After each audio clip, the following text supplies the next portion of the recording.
if you do good work, the whole world will work with you. So I think that's a moment of inspiration I'll never forget. The ability to harness technology into your business process is one good practice. Don't get obsessed with technology. Today we're talking about chat GPT and predictive artificial intelligence, but technology will keep changing. I've always been an entrepreneur at heart and in practice. Somebody who doesn't learn or who says that, look, I've been to an engineering college and I don't need to learn anything more, my job is secured for life, they are in trouble.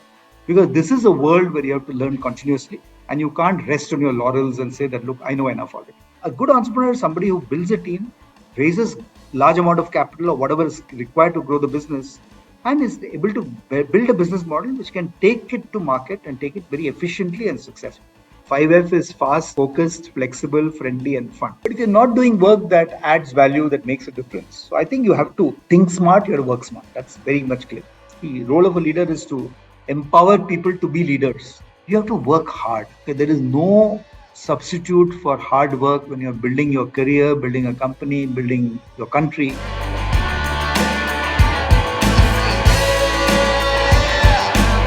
I am your host Gaurav Garg and we welcome all our viewers to our show Amazing Mentor. Today with us is Dr. Ganesh. He is founder of 5F World, a platform dedicated to investment and mentoring of startups, skill platforms and social enterprises.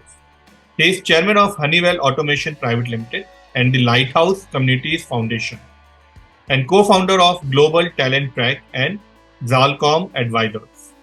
He is a distinguished alumnus award winner of IIT Bombay and NITIE.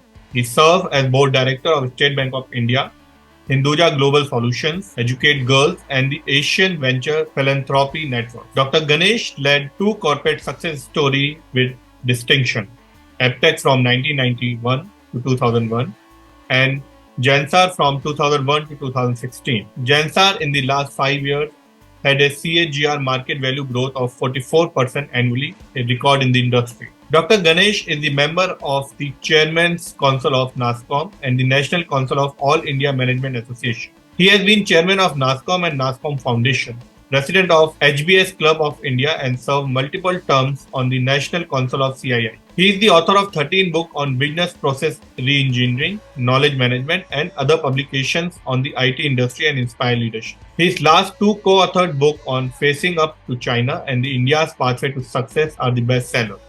It's a pleasure to welcome Dr. Ganesh to our show, Amazing Mentor. Welcome, sir. Thank you very much, Gaurav. It's a pleasure to be on this show and let me know what I can tell you. So we will start from the childhood. So tell us, how was you as a student in your early childhood? Well, actually, I grew up in a little village called Tatissilvai, which is 10 kilometers from Ranchi. My father moved to Tatissilvai when I was 5 years old. I was born in Calcutta, then moved there 5 years later. So I really grew up in a village, and the schooling was in a little school in the military complex of Namkum. This was an Anglo-Indian school. And quite honestly, we didn't learn anything much except to speak good English because all our professors were from Australian or Anglo-Indian origin. So I think the learning was more in terms of understanding Bharat, which I realized that a lot of people living in the cities don't really understand about rural India except they talk about it. But I think it was a very healthy mix of, really being very grounded in the community. My father was a big social worker. So apart from being a very successful entrepreneur, he also ran the Ramakrishna Mission Seva Kendra. So I think my sister and I were brought up in an environment where, giving back to society was ingrained in us, which is a majority of what I do today. So I would say an unexciting childhood, but at the same time, it kind of gave me the ambition or the aspiration to move out of that village environment and really achieve something in life. And to a certain extent, I think I've done that. So what about your childhood memories? When we say childhood, what's that one memory that strikes your mind? Well, the one memory that strikes my mind is in a game of Gulli Danda. And people may not even know what Gulli Danda is nowadays, but it was played in the villages with one stick and one pointed stick. And I remember being at the wrong end of a giddy. So even today, you can't see it now, but I had a big scar for a long period of time.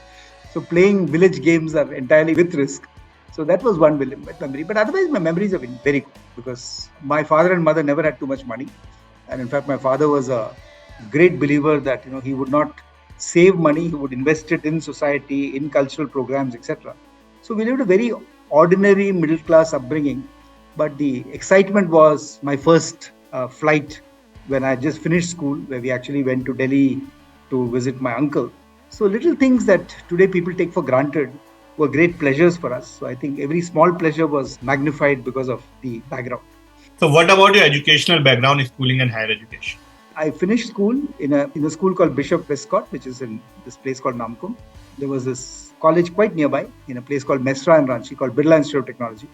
So the aspiration of many of us was to get into BIT Mesra or to St. Xavier's College. And I fortunately got into both. So did my engineering in BIT Ranchi. Then my father didn't have enough money to send me abroad to do my master's or anything like that. So we chose the place which could give us scholarship, which was NITI, the National Institute of Industrial Engineering, which is today, of course, among the top 10 management and business schools in India, which is very good. And then I started working. And somewhere down the line, I think I started working in 1981. And it was in 2000 that we decided, my wife and I both decided to do our PhDs in knowledge management from IIT Bombay. And after that, I did my advanced management program in Harvard Business School. So I guess my education has been split into various components, but thoroughly enjoyed everything I've learned and everything I've been able to practice because of that learning. So, who was your inspiration in your early childhood? See, early childhood, I think my father was my biggest inspiration because, he was extremely busy. He used to get up at 4 o'clock in the morning and do puja for 2 hours. And we were woken up at 6:30 for the arti of the puja. And then he built a very successful company called Waxpol Industries, which was in industrial greases, lubricants, polishers, etc. And apart from that, as I said, was really taking the Ramakrishna Mission movement forward. He was the president of many cultural activities. So he, for us, was the absolute role model. And even today, he is my biggest inspirer in terms of the amount of work that he did and the variety of work that he did. And as I grew up, I think, I had another inspirer called Mr. Fitzgerald, who was the vice principal of my school. And Fitzy, as we used to call him fondly. So Fitzy was the person who told me that, look, don't worry if we're not teaching you good science or mathematics. We're teaching you very good English. And I remember asking him, Fitzy, what will English do for me? Surely I need some hard skills. He said, don't worry. Ultimately, the winner is the communicator. So if you can write well and you can read well and you can talk well, the world is your oyster. So in a sense, when I look back on my career of 40 years, it's been the ability to communicate, take people along, convince people. I think that's been my strength. And to that extent, maybe Fitzy, my second inspirer, was right. So as a child, what was your dream profession? कि मैं ये बनना चाहता हूँ जब मैं बड़ा हूँ. I wish I could say engine driver or airplane pilot. No, I don't think I thought about it that much. My sister was 5 years older than me. She got married to a person who was a very successful engineer. And even today is one of the best chemical engineers I know. Sundareshan was my brother-in-law. So he kind of inspired me to look at engineering seriously. So I really wanted to get into engineering. I remember I wanted to get into electronics, but then discovered that my passion was for mechanical engineering. So I actually did mechanical engineering and eventually, of course, moved into computer software. But the desire was always to do work with my hands. And even today, what fascinates me is the interplay between digital technology and manufacturing. And I do a lot of work in this current Make in India environment. So I think that the aspiration was also always to do something for India, in India, but in the manufacturing field. So apart from the inspiration from your father to give back to society, was there any kindness incidents which inspire you to give more to the society? The incident I always talk about is, I think I was probably about 10 or 12 years old. And we were, of course, part of the Ramakrishna Mission Seva Kendra. And I remember that the then Prime Minister Indira Gandhi was visiting Ranchi. And as usual, she was going to make a big speech in what is called the Morabadi Stadium in Ranchi. And organizers called my father and said, look, I believe you run a Seva Kendra for children. So would it be possible for 5 of your children to come and sing a welcome song for the Prime Minister? And I was a reasonably good singer in those days. And so me and 4 other village children were chosen, and we kind of rehearsed a song and sang the welcome song for her. And her route next morning was to a place called Purulia, which passed by my father's factory and the Seva Kendra. So my father said, we must get the Prime Minister to visit our little children's education center. So my mother started laughing, saying, you must be joking. Prime Minister Indira Gandhi visiting us is impossible. My father was a complete optimist. So he told all 5 of us, and we had a little uniform in those days for the Seva Kendra. So we said, you wear the same uniform you wore last evening for the Prime Minister's speech, and stand by the side of the road and sing when the cars pass. So as usual, if you know the the cavalcades in those days. I mean, some 40 ambassadors and ambulances and police cars passed. Nothing happened. So my mother said, now can we go back home? My father said, let's wait. So sure enough, the one car turned around and came back to us. Mrs. Indira Gandhi got out of the car and said, weren't you the same children who sang for me yesterday? My father said, yes, ma'am. They are part of the Seva Kendra. Will you come and spend some time with us? And she actually came, spent 10 minutes. And that was a great turning point in my life, saying that if you do good work, it's almost like this zany Shah Rukh Khan movie where he says, the whole universe will conspire to work with you. So I've seen that happening with my father. He was such an optimist. Today, one of my gurus is Dr. Raghunath Mashelkar, very celebrated Padma Vibhushan scientist. And Dr. Mashelkar calls himself a dangerous optimist. And my father was like that. He was a dangerous optimist because he believed that if you do good work, the whole world will work with you. So I think that's a moment of inspiration I'll never forget. So what about your college life? How was you or any notorious moment from your college life? I joined engineering in 1973. And if any of you know the history of India, that was the time when Mr. Jayaprakash Narayan moved, the movement had started. And it's actually, he's from Bihar and we were in Bihar. So we almost lost 8 months of college because the whole theme then was Bharat Jodo, that kind of stuff. And, really not too much on academics. So we actually graduated, instead of graduating in June of 1978, we graduated in February of 79. So I think we graduated almost like it was 8 months late. So we actually lost a year. And BIT Ranchi in those days, today it's a very good college, was a bit of a Gundaraj in the sense that ragging went on for 8 months and all the things that should not be done were being done there. So I think it was a tough time. But I remember I was asked to speak at the 100th centennial of Harvard Business School. And somebody asked me saying, you've been through these 4 academic institutions, BIT Ranchi and NITI and IIT Bombay, Harvard Business School. And which has been your best learning experience? Obviously, you have to be politically right. And they expected me to say Harvard Business School. But I said, no, it was this engineering college called BIT. Because that is where I learned to be a good human being and understood what life was all about. All the other education was fine. So I think it was an amazing time. And even today, just 2 months back, we had our 50th batch reunion of BIT Mesra because 2023 and we joined in 73. And almost 60 of my classmates were there. And it was like reliving old times. So I think where you spend your formative years and you kind of mold your thinking, that's probably the most inspiring part of life. And I think I learned a lot in those 5.5 years. So what about your professional life? Where did you started your career journey from?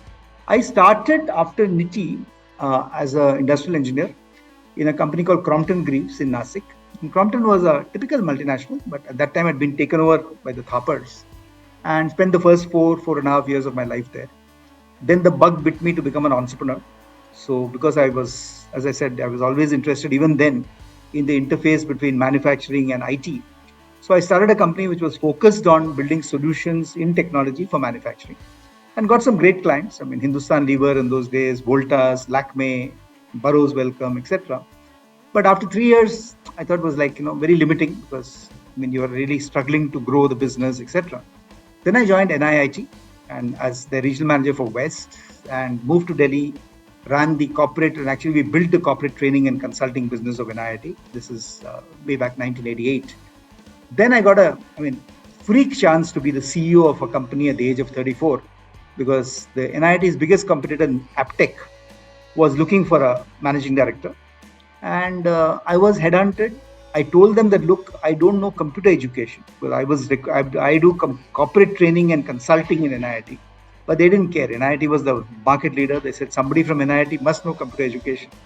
So that's when I joined Aptech. And of course, my 2 corporate stints were huge successes because Aptech, we grew from 7 training centers to 1,400 training centers in 42 countries.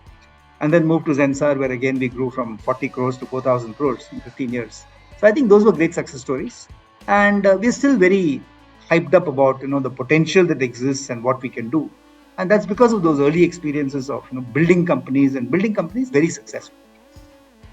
So what was your first task of your professional journey?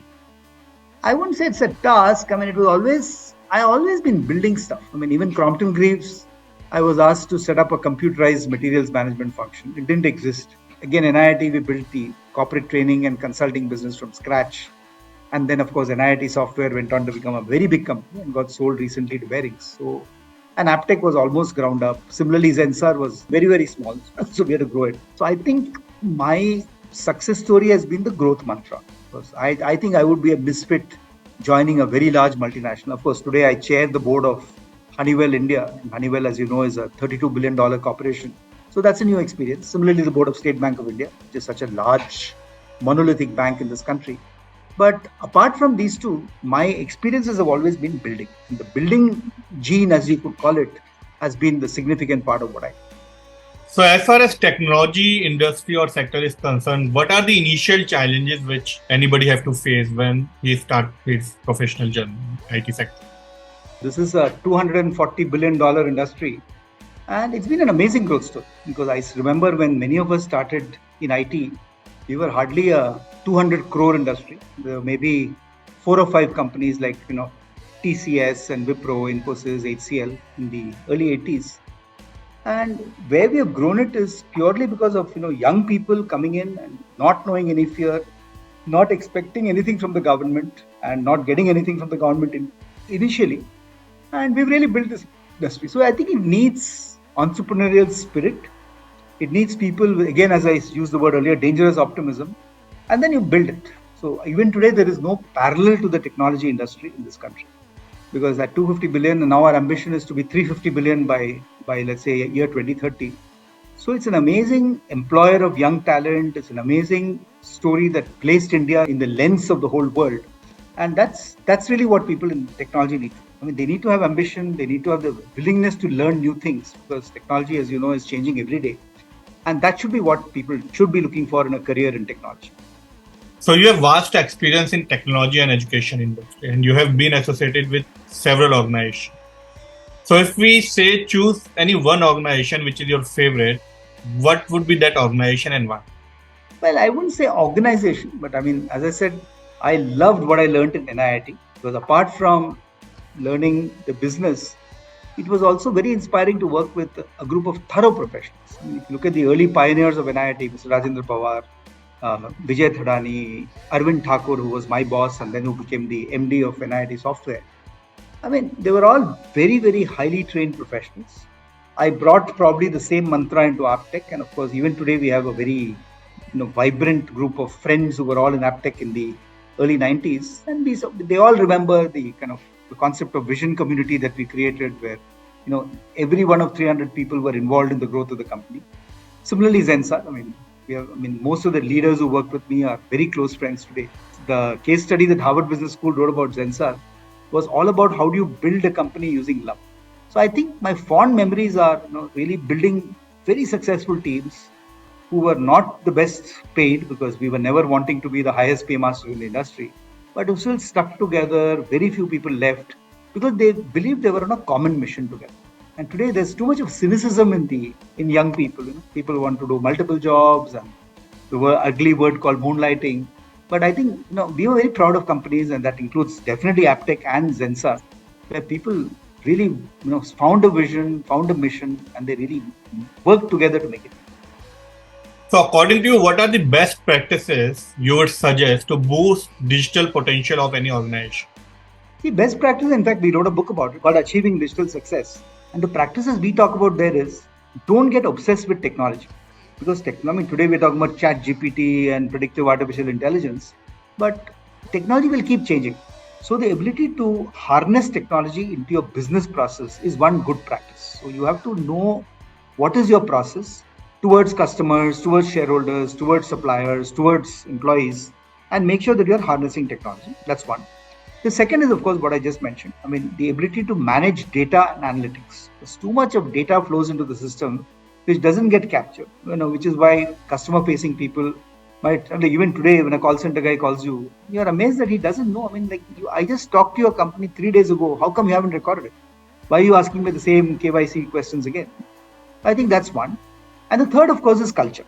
Because no change, whether it's digital or technology or any change for that matter, can happen in an organization which is not managing the culture of change in the organization. So if you take these 3 things, what we call customer and employee journeys, business process, data and analytics, and culture, and then bring it into the organization, that is when digital really succeeds. And I have case after case of my 15 years of work in both US and Europe as well as in India, that it's only those people who get this comprehensive act together, they succeed. And I think that's true for any change. So, what relation do you see between startups and technology? I'm a great believer in what is called innovation ecosystems. And even in State Bank, we now are kind of literally mapping every fintech and saying how can they play a role in the sandbox of our own technology environment. So the relationship between startups and large companies have to be very symbiotic. So external innovation ecosystems is all about large companies. And I've seen it happening in State Bank. I saw it happening in Bajaj Finserv, where I was a digital advisor for a year. And they really embrace startups from not only from India, but from all over the world and make them part. So that's the only way startups will also grow. Because if you tell the startups to flounder on their own, you're wasting an opportunity, and not everybody can start from scratch and build a Infosys or a TCS. They need a leg up and they need some help from large companies. And that's what we're always advocating. So, how was your transition from an employed person to an entrepreneurship journey? I remember when I got the Ernst & Young award, it was for a category called manager entrepreneur.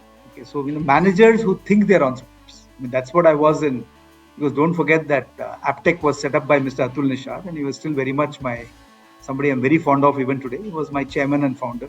Similarly, Zensar was part of the RPG group. So my boss was Harsh Goenka. So they were the real entrepreneurs. I was more the manager. But because they gave me a free hand, I could behave like an entrepreneur. What they call entrepreneuring today. So I've been a true entrepreneur only in that first 3 years where I tried very early. And then, of course, in the last 6-7 years, where we've been very successful as entrepreneurs in the social sector and in investing. So I think that has really worked out. But I think the transition, I've always been an entrepreneur at heart and in practice. But maybe calling myself a true entrepreneur started when I founded 5F Worlds.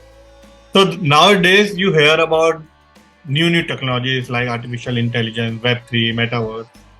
So how would you define the three, and would this technology affect the job of people who are doing right now?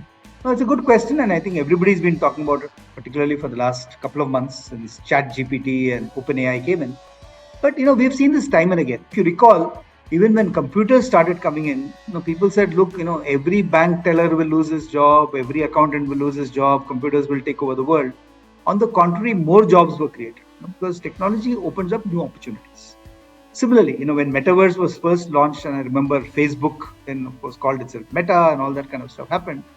But again, the hype was too much. Immersive reality, what is called augmented reality, virtual reality, has been around for a long time, has not really changed the world. And even Metaverse, I think for young people, it will give an opportunity, especially in gaming and in some parts of education, where they can actually learn and live a life which is, I won't say not real, but in the virtual parallel world. So a day will come when we will oscillate between, we already do that when we watch IPL or when we watch maybe Netflix.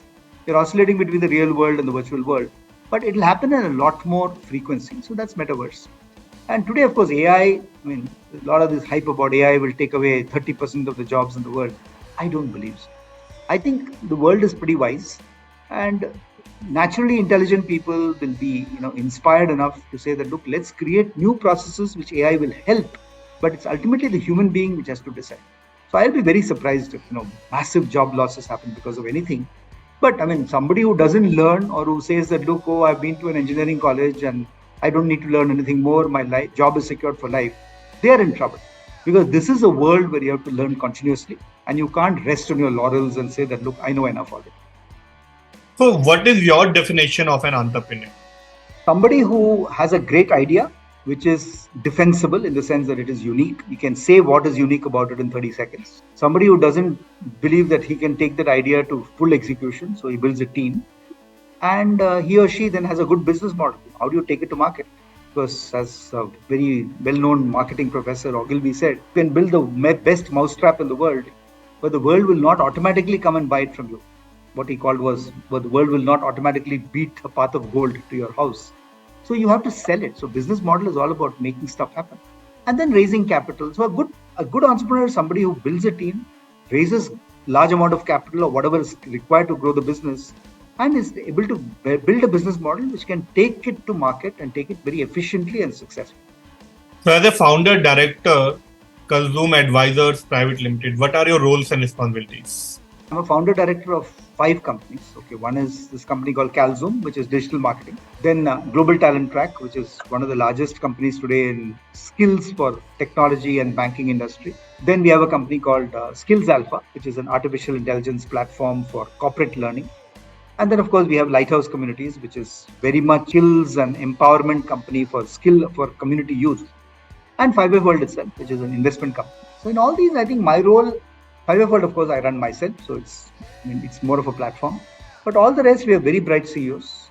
Fortunately, all the 4 CEOs of the other 4 companies are very bright women, okay, who are really bringing the passion that they want into this environment. And in all these, we have majority. But in the 7 other companies where we have minority, which means we are just investors, again, 5 of those are run by women, which is a coincidence. But there the role is more to be an advisor, to be available to help when they need help. So that's how it is. So I think we have a very healthy mix of entities which my wife and I run directly, entities which are run by other people where we have majority equity stake, and small investments that we have made in various places. So what was the thought process behind starting Natarajan Education Society? That was more in my father's name, actually. It's not really my name. And because of the work he was doing in the social sector, especially with, as I said, villages. So what we do is in Maharashtra, Madhya Pradesh, Gujarat, we actually launch an annual innovation event. So all the final year projects of engineering colleges, people who are orienting their projects towards benefiting rural India or the social sector, we ask them to apply for an award and we give awards. In fact, Dr. Mashalkar himself presides over the function. He's been doing it for the last 10 years. And it's more of recognition of people who are, as I said, maybe in India, but doing work for Bharat. So that's the idea of NES. So what are the core values of companies you are associated with, and what are the unique and successful mantras of those companies? The mantras are very much what we mean by the 5F word. 5F is fast, focused, flexible, friendly, and fun. So every company I've grown has been faster than competition, has been flexible in terms of looking for new opportunity, has been very focused in terms of growth and what we call the triple bottom line, which is people, profits, and planet. And then, of course, friendly and fun. Because I believe that there is no place in this world for hierarchy and toughness. People have to work because they want to work, not because somebody is forcing them to work. So I think that mantra has always worked for us. And values-wise, putting the customer first, what we call customer sovereignty, passion for people, as I said, which comes from the 5Fs. And of course, innovation, because if you don't innovate, if you're still copying somebody else, there's no place for you in the market. So I think those are the 3 values and 5 cultural mantras that we use everywhere. So what was the most challenging phase of your entire journey till date? I'll be facetious and say that, look, I've not had really real challenge because I think the ability to work hard and the ability to look for opportunity has always been there. But I guess there have been times when you feel that, life is getting repetitive. Like even I left Zensar when I was 58 years old. I need not have, maybe I could have done another 5-year term. But I wanted to do multiple things. Today I'm on 3 large boards, State Bank of India, Hindujas and Honeywell. I also am on the boards of 4 very large social ventures, 2 overseas and 2 in India. And of course, our own companies, which I mentioned. So I think this mix is what keeps me motivated.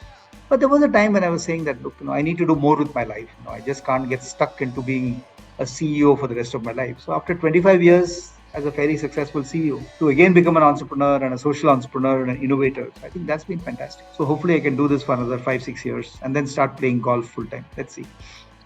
So what's that one thing you love about your journey and profession the most? I love people. I'm a people person. Anybody who knows me will tell you that. But the passion that some people show and the innovation, I think that's what I love about everything I do today. So how would you define success? And according to you, what is the role of hard work, smart work and luck in achieving success? Smart work is very important. People can really bust themselves by working 100-hour weeks. But if you're not doing work that adds value, that makes a difference. So I think you have to think smart, you have to work smart. That's very much clear. The second is, I said, collaborate. Whether you use words like love or cooperation or collaboration, no man is an island. Nobody can. The days have gone when a tiger like Jack Welch could just build a company almost by himself. Today is more collaborative. But if you take a company like Honeywell, for instance, it's a bunch of very good leaders collaborating with each other. That's what we did in Zensar. That's what I absolutely see in State Bank of India. So I think in all these successful companies, it's not one visionary dynamic leader. It's a bunch of people coming together for a mission. So I think that's the mantra that smart workers and collaborative workers will have to use. So according to you, what is the definition of leadership and how would you define a good leader? I think a good leader will embody all these qualities. A good leader must have a clear vision for the business or if it's a social leader, then for the social cause that he or she is espousing. Must be able to build a team that takes it along. I think that's very, very important.